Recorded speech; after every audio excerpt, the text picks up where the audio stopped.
Alright, let's talk about some first world problems. So, I got this little cool thing from MSI to bridge these cards, and originally I had thought it would be small enough for me to put the cards together like this, so I could run them in this first slot and this second slot, or third slot, and they'd be next to each other with no gap, and the Intel NVMe drive could run above the slot right here where the Samsung M2 drive is. It didn't work out like that, so I had this card up here, this card in a slot right above this, and this guy plugged in. Looked really cool. Both of these cards are running at 8 for some reason in that configuration with this bridge.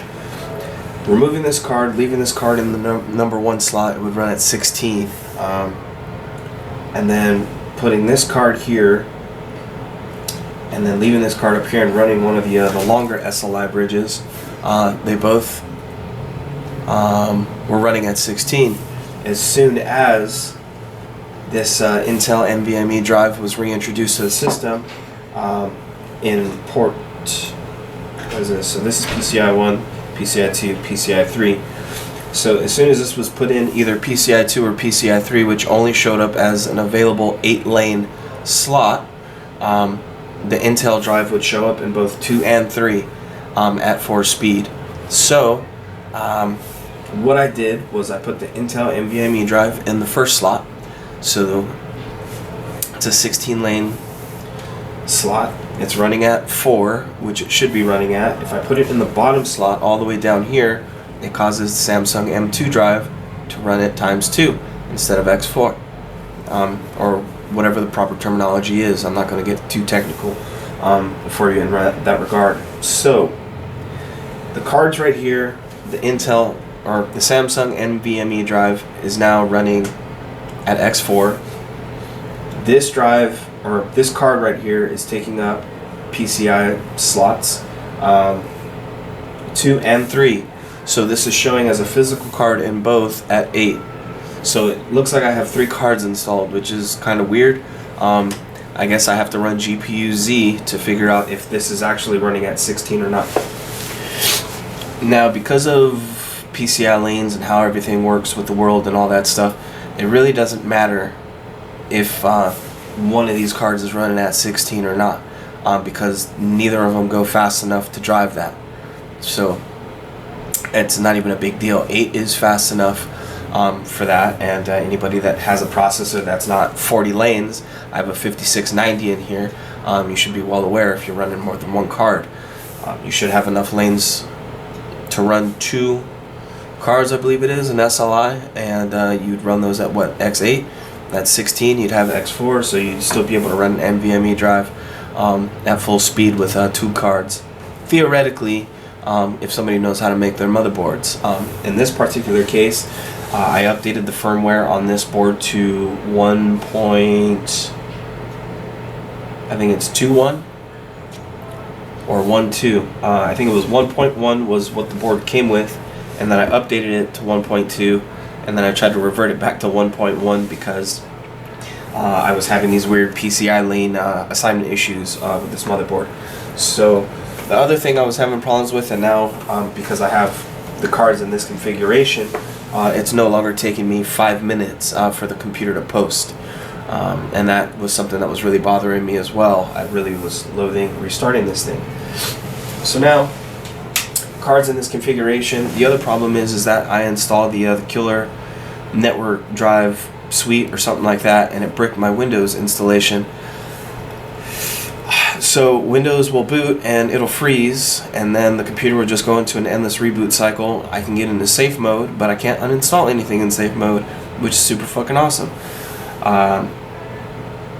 So I've tried finding the actual EXEs and stuff and deleting them, and then going into startup and disabling everything that could possibly start up that's causing Windows to crash. And no, I was not smart enough to make a backup drive because I didn't think this was going to brick my computer installing the killer network suite. So let's see what happens. So again, in this configuration, sure, it's not the prettiest looking thing. Not that I give a huge shit about that. What I care about is all of the stuff I paid a lot of money for to run at its advertised speeds. So this is gonna run through this really quick. Like before, this would post, it would reboot, post, reboot, and then this would take like 5 minutes to show up. So now we're at least getting this far. What I need to go and do is go into the BIOS, because by default, if you plug an M2 drive up to these things, it won't boot into it. And there's always a bunch of finicking and fucking around in there to figure out how to get that to work properly. So let's do this. Prepare your computer. Actually, let's turn off the PC. We need to go into the BIOS.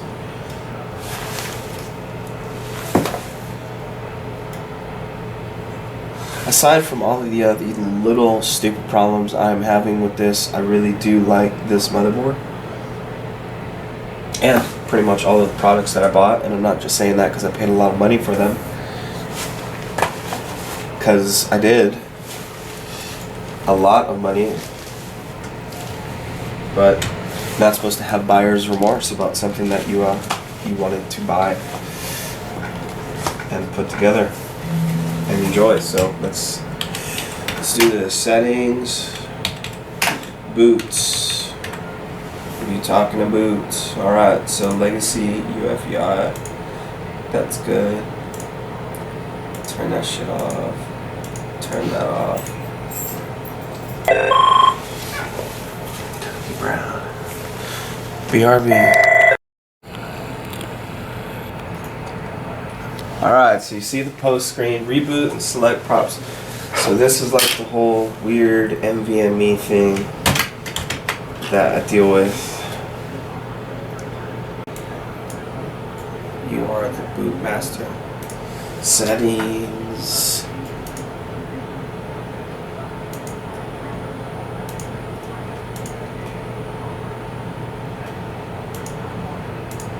Let's see if we can get it to boot in the Windows doing that. So we've enabled UEFI. I might be dyslexic and saying that backwards, but I enabled that support since it won't boot off. Okay, this is better. When I see this, I know it's going to boot into Windows, and that means I should be able to run the repair on my installation. This is the fastest it's ever booted. This is where it pops up. It lets me move the mouse for a second, then it tells me to go fuck myself. Oh shit, right. Grab my fucking butthole. And then it's gonna restart. Look, my hand's free. It's gonna fucking crash and reboot itself. Go ahead, I'll give it time. There you go. There you go.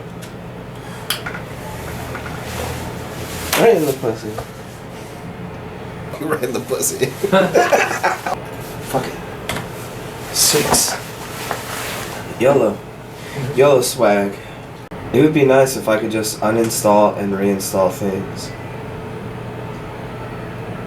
Well, that brake checked out, huh?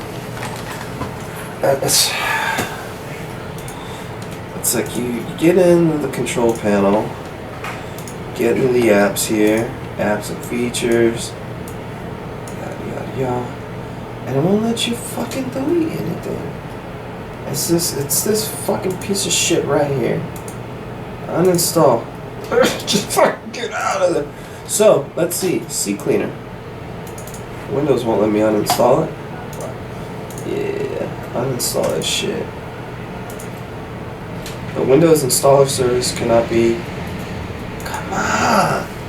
Okay, so I ran a cleaner with CCleaner. Let's stick. I don't want to erase the shit on here though. I can erase the stuff on that. Why'd you tell me I can't make this stupid recovery disk? From the taskbar, search for. Search doesn't work. Create a recovery.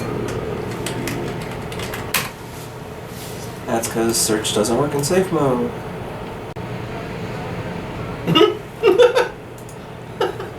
It's almost like they made safe mode for Windows 10 completely fucking useless now. Maybe it'll let me get in a device manager and cause some problems in there.